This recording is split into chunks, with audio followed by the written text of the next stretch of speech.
เธอคงมีความสุขกับคนใหม่ส่วนฉันคนนี้ไม่เป็นไรอย่ามาแค่คนเก่า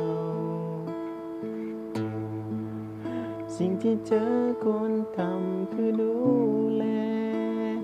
เขาเอาไว้ให้ดีๆอย่าได้มีปัญหากันเขาจะโชคดีกับสิ่งที่เธอนั้นลืมถึงฉันเสียใจแต่เธอนั้นคิดถูกแล้ว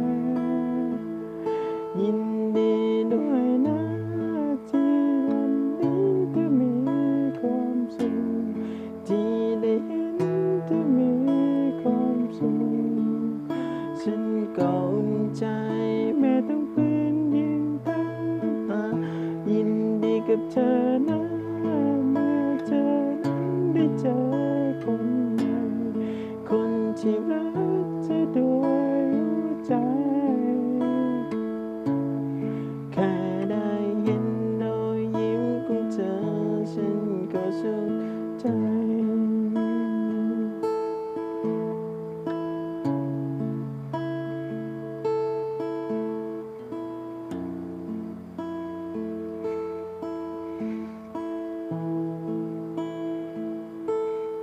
ขอเธอโชคดีกับสิ่งที่เธอนั้นเหลือถึงฉันเสียใจแต่เธอนั้นคิดถูกแล้วยินดีด้วยนะที่วันนี้จะมีความสุขเมื่อได้เห็นจะมีความสุขฉันก็อุ่นใจไม่ต้องฝืนยิ้มทั้งน้ำตา